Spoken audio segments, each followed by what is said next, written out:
আসসালামু আলাইকুম dear viewers, আমি মোহাম্মদ শাহিদুল ইসলাম শাহেদ। আজকে আপনারা দেখবেন মাইক্রোসফট ওয়ার্ডে ইনসার্ট রিবনের ইলাস্ট্রেশন গ্রুপে যাওয়ার জন্য আমরা এখান থেকে ইনসার্ট রিবনে চলে যাব। এরপর এখানে ইলাস্ট্রেশন গ্রুপটি দেখা যাচ্ছে। ইলাস্ট্রেশন গ্রুপের টুলসগুলো হচ্ছে picture, shape, smart art, chart, screenshot. একই গ্রুপের যে টুলসগুলো থাকে সেই টুলসগুলো অপারেট করার প্রক্রিয়া অলমোস্ট সেম থাকে। এইখানে টুলসগুলোর মধ্যে পিকচারটা একটু বেশি ইম্পর্টেন্ট, তাই পিকচারটা আমরা একটু বেশি করে দেখব যাতে অন্য টুলসগুলোর সময় কম লাগে। এইখান থেকে আমরা পিকচার আইকনটাতে ক্লিক করব পিকচার আনার জন্য বা পিকচার ইনসার্ট করার জন্য। এরপরে ডিভাইসের মধ্যে যেইখানে আমরা পিকচারটা রেখেছি সেইখানে চলে যাব। পিকচারে এক ক্লিক করে এখান থেকে ইনসার্ট ক্লিক করব, অথবা পিকচারে ডাবল ক্লিক করলেও একই কাজ হবে। এখন এই পিকচারটা ছোট করার জন্য আমরা যদি ওপর থেকে বা পাশ থেকে ছোট বা বড় করি তখন পিকচারের মূল আকৃতিটা নষ্ট হয়। সেক্ষেত্রে আমরা পিকচারের কর্নারে এই সাদা ডটের এখানে যে কোনো এক কর্নার থেকে ক্লিক করে ধরে এটা ছোট করে নিব। এখন দেখেন পিকচারের বাইরে ক্লিক করলে পিকচারের জন্য এখানে কোনো টুলস আসেনি, অ্যাড ইন পর্যন্ত রিবন আছে। পিকচারের উপরে ক্লিক করলে পিকচারের জন্য এখানে টুলস দিয়ে দিয়েছে। এখন এখান থেকে ফরম্যাটে চলে যাব। ফরম্যাটে চলে যাওয়ার পর এখানে আছে র্যাপ টেক্সটের ভিতরে গেলে ইনলাইন উইথ টেক্সট দিলে পিকচারটা কোনো পরিবর্তন হচ্ছে না। স্কোয়ার দিলে লেখাগুলো পিকচারের চারপাশ থেকে স্কোয়ার আকৃতিতে সরে যাচ্ছে। আবার এখান থেকে যদি আমি টাইট বা থ্রু দেই সেটাও মোটামুটি একই রকম কাজ করবে। টপ এন্ড বটম দিলে লেখাগুলো পিকচারের উপরে এবং নিচে থাকবে। আবার এখান থেকে যদি আমি বিহাইন্ড দ্য টেক্সট দেই তাহলে পিকচারটা টেক্সটের পিছনে চলে যাবে, তখন মুভ করতে একটু প্রবলেম হতে পারে। আর এইখান থেকে যদি আমরা ইন ফ্রন্ট অফ টেক্সট দেই তাহলে মুভ করতে সবচেয়ে বেশি সুবিধা হয়।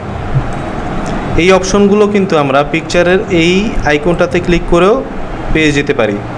ইন ফ্রন্ট অফ টেক্সট দেওয়ার কারণে পিকচারটা সহজেই এখান থেকে মুভ করানো যাচ্ছে। এছাড়া র্যাপ টেক্সটের পাশে আছে পজিশন টুলস, এইটাতে ক্লিক করলে আমরা পিকচারের বিভিন্ন পজিশন সেট করে দিতে পারি।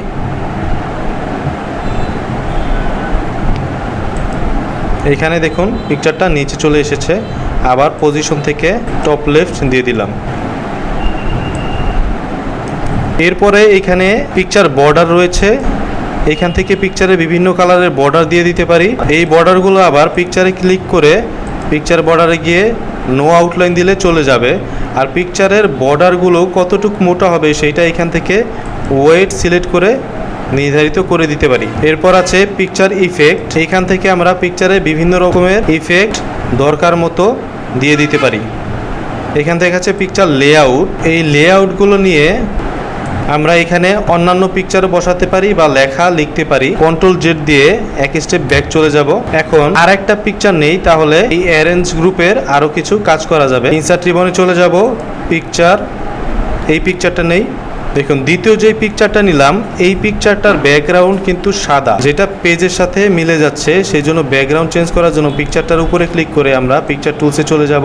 একদম ডানে চলে গেলে এইখানে কালার আছে, বিভিন্ন কালারের ব্যাকগ্রাউন্ড দিয়ে দিতে পারি। দেখুন পিকচারটা হলুদ হয়ে গেল। এইখান থেকে আর্টিস্টিক ইফেক্টও দেওয়া যায়, এখান থেকে ব্রাইটনেসও কন্ট্রোল করা যায়। এরপরে আমরা চলে যাব অ্যারেঞ্জ গ্রুপের টপিক ছিল হচ্ছে ব্রিং ফরওয়ার্ড এবং সেন্ড ব্যাকওয়ার্ড। এখন এই পিকচারটা যদি আমি মুভ করানোর জন্য এখান থেকে ইন ফ্রন্ট অফ টেক্সট দেই, এরপরে এখান থেকে মুভ করি, দেখা যাচ্ছে পিকচারটা কিন্তু প্রথমের পিকচারটাকে ঢেকে দিচ্ছে। আমি যদি চাই প্রথমের পিকচারটা থাকবে উপরে, সেক্ষেত্রে প্রথমে পিকচারটাতে ক্লিক করে আমি এখান থেকে ব্রিং ফরওয়ার্ড ক্লিক করব, প্রথমে পিকচারটা উপরে থাকবে। আবার এইটা ক্লিক করে যদি আবার সেন্ড ব্যাকওয়ার্ড ক্লিক করি প্রথমে পিকচারটা পিছনে চলে যাবে। একইভাবে এই পিকচারটাকেও সামনে বা পিছনে আমরা দিয়ে দিতে পারি। এইখান থেকে দ্বিতীয় পিকচারটা আমি রিমুভ করার জন্য পিকচারটার উপরে ক্লিক করে ব্যাক প্রেস করব। দেন ফরম্যাটে চলে যাই, এইখান থেকে অ্যালাইনমেন্ট টুলসটা দেখি। অ্যালাইনমেন্ট এখান থেকে লেফট দিলে পিকচারটা বাম পাশে চলে যাবে, সেন্টার দিলে মাঝখানে আসবে, এখান থেকে রাইট দিলে ডানে, উপরে, আবার পেজের মাঝখানে। এইভাবে করে আমরা পিকচারের অ্যালাইনমেন্টও দিয়ে দিতে পারবো। এরপরে এখানে আছে রোটেট, 90 ডিগ্রি করে পিকচারটা রোটেট করছি, আগের পর্যায়ে চলে আসলো। এরপর সাইজ গ্রুপ থেকে পিকচারের ক্রপ করাটা দেখি। এখানে বিভিন্নভাবে ক্রপ করা যায়। ক্রপ টু শেপ অপশনটাতে গিয়ে বিভিন্ন শেপে পিকচারটা ক্রপ করতে পারবো। যদি এখান থেকে ওভাল দেই পিকচারটা গোল হয়ে যাবে, আবার রেক্টেঙ্গুলার দিলে আগের মতো হয়ে যাবে। এছাড়া নর্মালি ক্রপ করলে ক্রপ অপশনটাতে ক্লিক করব।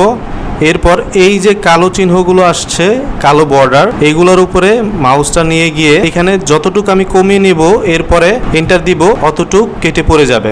এরপরে পিকচার লম্বা এবং চওড়ায় নির্দিষ্ট সাইজ যদি আমি এখান থেকে দিতে চাই, দেখুন একটা বড় বা ছোট করলে অন্যটা অটোমেটিক বড় বা ছোট হয়। এটা হচ্ছে হাইট এবং ওয়েট, লম্বায় চওড়ায় একটা চেঞ্জ করলে অন্যটা চেঞ্জ হয়ে যায়, কারণ এটা লক করা আছে।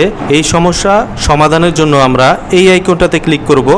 এরপর এখান থেকে লকটা উঠিয়ে দিব। লক অ্যাসপেক্ট রেশিও আনমার্ক করে ওকে করে দিলাম। লকটা উঠে গেছে। এখন আমি যেই সাইজে খুশি সেই সাইজে পিকচারটা করে দিতে পারি। এখান থেকে 1/1 করে দিলাম, এন্টার। পিকচারটা একদম বর্গাকৃতির হয়ে গেল। এরপর একটু বাম দিকে চলে আসলে এখানে পিকচার স্টাইল গ্রুপটি পেয়ে যাব। এইখান থেকে আমরা যেই স্টাইল দিব পিকচারটা ওই স্টাইলের হয়ে যাবে। আমরা এখান থেকে নর্মালি রাখবো, তাই কন্ট্রোল Z দিয়ে এক স্টেপ ব্যাক গেলাম। এরপর আমরা ইলাস্ট্রেশন গ্রুপের পরবর্তী টুলটা দেখব। ইনসার্ট রিবনে চলে যাই। এখান থেকে অনলাইন পিকচার যদি দেখি, পিকচার আর অনলাইন পিকচারের কাজ অলমোস্ট সবই সেম, শুধু একটা ডিভাইসে থাকে, একটা অনলাইন থেকে আনতে হয়। এখান থেকে আমরা অনলাইন পিকচারে ক্লিক করলে এই ডায়লগ বক্সটা পপ আপ হবে। এইখান থেকে সার্চ দিয়ে যদি আমি কার লিখি এবং এন্টার প্রেস করি, এখানে কারের বিভিন্ন পিকচার সাজেস্ট করবে। এরপর পিকচার সিলেক্ট করে ইনসার্ট প্রেস করলে এই পিকচারটা চলে আসবে। অনলাইন পিকচার আনার জন্য আমাদের অবশ্যই ডিভাইসে ইন্টারনেট সংযোগ রাখতে হবে। এখন এখান থেকে এই পিকচারটার উপরে ক্লিক করে ব্যাক স্পেস প্রেস করলে পিকচারটা কেটে যাবে। নেক্সট টুলে চলে যাই, শেপ। এখানে বিভিন্ন রকমের শেপ আছে। এখান থেকে আমরা শেপ নিয়ে বিভিন্ন রকমের দরকারে কাজ করতে পারি। যেমন এখান থেকে আমি যদি স্মাইলিটা নেই, প্লাস চিহ্ন এসেছে, মাউস ক্লিক করে ধরে একটু ড্র্যাগ করলে এটা বড় হবে। শিপ চেপে ধরে এটা আমাদের করতে হবে, তা না হলে শেপটার আকৃতি নষ্ট হয়ে যাবে। এটার উপরে ক্লিক করলে এইখানেও আমরা এই অপশনগুলো পেয়ে যাব পিকচারের মতো। এখানে টুলস এসেছে, মুভ করানোর জন্য আমরা ইনফট অফ টেক্সট দিব। এইখানে আছে শেপ স্টাইল, বিভিন্ন রকমের কালার দিতে পারি। এরপরে এখানে শেপ ফিল দিয়েও একই কাজ হয়, শেপ স্টাইলের মতো বিভিন্ন রকমের কালার দিতে পারি। এবং শেপ আউটলাইন দেওয়ার জন্য এখানে আউটলাইনটা মোটা বা চিকন এখান থেকে ওয়েট থেকে করে নিতে পারি। শেপ ইফেক্ট, এক কথায় দেখতে গেলে পিকচারের টুলসগুলো ব্যবহার করা জানলে শেপের টুলসগুলো ব্যবহার করা সহজ হবে। আর একটা শেপ নিয়ে এখান থেকে শিফট চেপে ধরে ড্র্যাগ করব, তাহলে এটার আকৃতিটা ঠিক থাকবে। এই শেপগুলো আমরা সাধারণত দিক নির্দেশনার জন্য ব্যবহার করে থাকি। এরপরে আমরা পরবর্তী টুলসে চলে যাব। এর আগে এগুলো একটু আমরা রিমুভ করে দেই। ক্লিক করে ব্যাক স্পেস, ইনসার্টে চলে গেলাম। স্মার্ট আর্ট টুলটির উপরে আমরা যদি মাউসের কার্সরটা রাখি, তাহলে এখানের কাজটা লেখা আছে insert a smart graphic to visually communicate information. আমি যদি কোনো ইনফরমেশন ভিজুয়ালি প্রেজেন্ট করতে চাই, তাহলে এই স্মার্ট আর্ট টুলটি ব্যবহার করতে পারি। স্মার্ট আর্ট টুলটির ভিতরে যাব। এরপরে এখানে দেখুন অলে ক্লিক করা অবস্থায় বিভিন্ন রকমের স্মার্ট আর্ট দেওয়া আছে। লিস্টে গেলে লিস্ট করার স্মার্ট আর্টগুলো পেয়ে যাব। প্রসেস করার স্মার্ট আর্টগুলো পেয়ে যাব। সাইকেল, চক্রাকৃতির স্মার্ট আর্টগুলো পেয়ে যাব। এইরকম বিভিন্ন রকমের স্মার্ট আর্ট আমরা এখান থেকে নিয়ে কাজ করতে পারি। যে কোনো একটা নিয়ে আমরা এখন কাজ করে দেখাবো। যেমন এখান থেকে যদি আমি চক্রাকৃতির স্মার্ট আর্টগুলো নেই, এখান থেকে আমি এই স্মার্ট আর্টটা নিলাম এবং ওকে করলাম।